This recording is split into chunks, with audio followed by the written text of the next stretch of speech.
Calvin Watkins, Dallas Morning News. Your thoughts on how you think the run game operated in that first game against Philly? I would say there were moments where we kind of looked like we knew what we were doing. There's some moments where, we'd like to build on what was happening, and then ultimately when we needed to run the ball to win the game, we couldn't do that, and that was pretty disappointing at the end. So there was, just like from a teaching perspective, there's a ton of great stuff on the tape where you go, all right, well, we need to make sure this doesn't happen again, or we can build off of what's happening here. In regards to the guys knowing what they're supposed to do, I was pleased with that, but we just need to execute a little bit better. Guys up front, you had young guys with Booker, and then obviously Guyton, he's played before. How do you think they fared in the run game? I think that just in terms of the environment and some of the things that we were asking them to do for the first time, really in kind of a live setting, because for really a lot of our live settings throughout the offseason, there's always that coach in the back of your mind that's like, I don't want to put any of this stuff on tape. But I was encouraged by it. I think it's one of those situations you look at and you go like, all right, we see flashes of what we want to be when we grow up, but we're a long ways from where we want to be. Leighton Todd, our show of the ESPN. Last week you faced a good front. This week another good front. Washington has a decent front. How much is it just an every week thing that you have to get used to when you're going against teams in the league? Yeah, I think it's really the entire league. I think is there even. I learned early the first couple of years that I was coaching in the NFL that watching the injury report as a coach is probably the dumbest thing you can do, because you go, oh, well, this guy's not playing, and then the guy that comes in after that kind of whips your butt. So these guys are all NFL football players. Obviously, there's outliers and there's guys that are truly special, but you're not going to go against guys in the NFL that just aren't any good. We asked you before about sitting up in the press box or in the coach's booth watching the games. Are you still getting used to that, and is it hard not to get your hands on a guy in between series, or I know you can talk to them, but it may be different face to face? Yeah, I'm still getting used to it. I think that it's definitely the best place for me based on the way that our staff is set up, and I know that I can help Shadi the best for my role from that vantage point, and so that's why I think it's a really good thing that I need to continue to improve and get better at. But yeah, the piece that is hardest for me is there's times I think between a series where you can look a guy in the eyes and go, yeah, he ain't telling me the truth, or hey, we need to keep running the ball here because these dudes are really feeling it. And so that's the part that I'm trying to get used to, is gauging that from that perspective and that vantage point.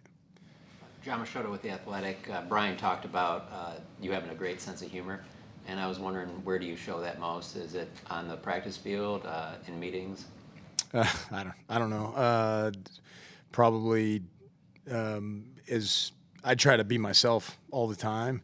It's probably it wouldn't be appropriate for me to be truly who I am, or like in this setting right here. But like that sound like Sorensen almost did in the last interview. But yeah, I don't know. I tried not to put any barriers on who I am and just try to be who I am all the time. And so sometimes that's in meetings, sometimes that's on the practice field, sometimes that's in the meeting room. And then first game, Dak Prescott looked like he played pretty well. What did you think? Yeah, I really thought he did a ton of good things. It's awesome just to have a guy that can handle so much in regards to scheme and protections and reads and really feeling the ebbs and flows of the game and supporting guys if he feels like they're not, performing or whatever. I mean, the guy's an incredible leader, and I really look forward to more opportunities to watch him play. Joe White, Dallas Morning News. Kind of on that note, Dak showed some mobility and kind of escaping the pocket a little bit when pressure came.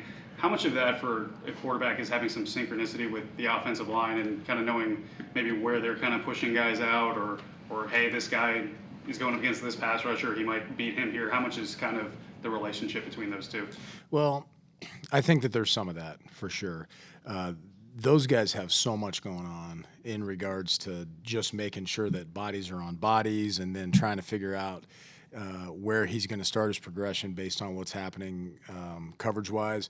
I think that one of the things that an experienced player and then also just kind of a special type of player like Dak understands is where are the soft spots in this protection, and how is a team that we're playing going to challenge us, because we're always as coaches going to try to find a way to, like, all right, the soft spot in this protection is here, but our matchup issue in the protection is here, because those two can be different, right? Schematics and versus where your matchup issues are. He does a pretty good job during the week of understanding both of those two things, and so I think, especially as you get more comfortable with certain action protections, you know where the weaknesses are, and he certainly does. And then you were known for variation in the run games in terms of types of runs you guys did. Same thing kind of happened in week 1. In terms of that, how much do you kind of go into a game saying, hey, we want to get a percentage of zone or a percentage of power? How much do you kind of script that before a game? Well, you're only going to put so many calls on the sheet, and so, let's just say, for example, you've got 35 calls or whatever, I'm just making that up as a number, you're going to lean towards the things that you think are going to work. And then I think within the game, there's times that you go out there and you go, I was wrong about that. We better lower the degree of difficulty here and do some things that we can do, or put our guys in position where they can block these guys without, having to think so much. And then there's games where you really feel like there's a lot of different things clicking. And I think when there are a lot of different things clicking, I think that variation is good. Skyler? Saturdays with the AP. Do you have a stand-up routine for us? No, I do not. I definitely like watching stand-up, though. Your 2 years in Arizona, do you remember how many times you all utilized the third quarterback on game day? That's a good question. I'm not. I couldn't tell you right off the top of my head, but I'm not sure that we did. You think that rule's needed? Does it matter much, or was it maybe an overreaction to that? It was the Denver game during COVID that was a reaction to, right? Playoff game where Purdy blew out his elbow or whatever, and they. Oh yeah, the Yeah. Philly and San Francisco game. I probably haven't thought enough about that to have a true answer for you. And quarterback development, how hard is that in the NFL when QB1 reps are so important? It's hard. It's one of the reasons that I think that the preseason games, do have some validity, is because, those are some of the few areas where you really see those guys get to play. It's not really up to me, so I'm not taking a stand on it or anything like that, but that is definitely the preseason and training camp is where those guys get the most opportunity to do things live. Nick Harris, Fort Worth Star Telegram. Explosive run plays, kind of few and far between for this team over the past couple of years. That 50-yard run from Miles Sanders, what worked from an operation standpoint, from running back to offensive line to make that play happen? He did a good job of sticking with it, and then the other thing was on that particular play, we got what we would call our premier look, the look that you're really hunting when you install a play, and they kind of stemmed into it late, and we got the look we were looking for, the leverage that we were looking for, and then really the right tackle. We had him doing something kind of unique that you wouldn't normally do versus that look, and he executed it really well. And so we were able to get everybody blocked. You usually don't get that situation, within schemes, but when you can find them and try to hunt, a premier look like that, and then you get it in the game, and the players do a good job executing it. I did want to ask about Steele crashing down and finding Blankenship to open up that last hole. Was that a big part of the operation on that one? Yeah, that was what he was supposed to do, and it's it was kind of a counterintuitive thing that was specialized within that play, but he did a really nice job of executing it. And then as you've seen this offense manifest finally into a regular season game in week 1, as you look back and you and Brian constructing this offense throughout the offseason, where would you say he allowed your influence to show up the most in this system? That's a really good question, because really from the very beginning, it's been just a very open process between he and I and the rest of the offensive staff of laying out the vision of how do we put our players in the best situation to be successful. And also from the beginning, there had been kind of a hard red line of we don't need these guys to have to learn all sorts of new terminology and things like that, because that's the right thing to do, right? When you've got an experienced quarterback, is we don't need to, take the offense and make it stand on its head, but where are areas that we can improve? And so within watching the things that were on tape from before, it's all right, well, we're good at this. Why would we throw that out? Or, we probably need a little bit more of X, Y, Z. Let's look at it and see. And we're still in that process, to be honest with you. I didn't have any idea going into last Thursday, the things that would look great versus the things that didn't, because there are such things as bad practice plays. There are things that just don't show up when you practice against your own defense because they play their own style, or maybe you don't catch the right defense in preseason. And so those are situations where you kind of got to stand on the table for a play and say, we probably just need to keep working this, and we need to try to find the right situation to run in a game and see what it looks like. Tony? Tommy Arsh, DallasCowboys.com. Clay, when you watch the Giants, Dexter Lawrence in the middle, and then Carter, Burns, Thibodeau off the edge, what stands out about that group and how much of a challenge is it for your younger guys? Yeah, explosiveness, speed, talent. They've really got an excellent front. Obviously, Dexter Lawrence has been kind of a stabilizing piece in the middle for them for such a long time. And really, they all do a really nice job on first and second down, but when third down comes around, they're very impressive as well. And that's, a little bit unique for a guy his size that plays nose tackle.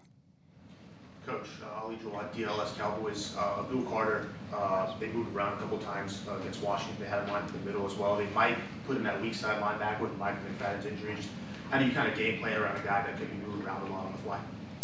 I think, that's maybe the only part of kind of watching the injury report or things like that you can maybe try to get a glimpse of what you think somebody's going to do more of or less of. But ultimately, at the end of the day, I think that you try to look at what is the root of the scheme that you're playing against, because generally that's what's going to show up the most. So, really outside of that, there's certain pictures that you continue to see on tape over and over structurally, and we just try to anticipate the structure more as much as anything else. We'll wrap it up with Babe. Babe Loffberg, 105.3 The Fan, Cowboys Radio. When you're the 12th pick in the draft, you're supposed to be good, and as a coach, you're never satisfied. But for the first game out, Tyler Booker, there were times, he just mauled people inside.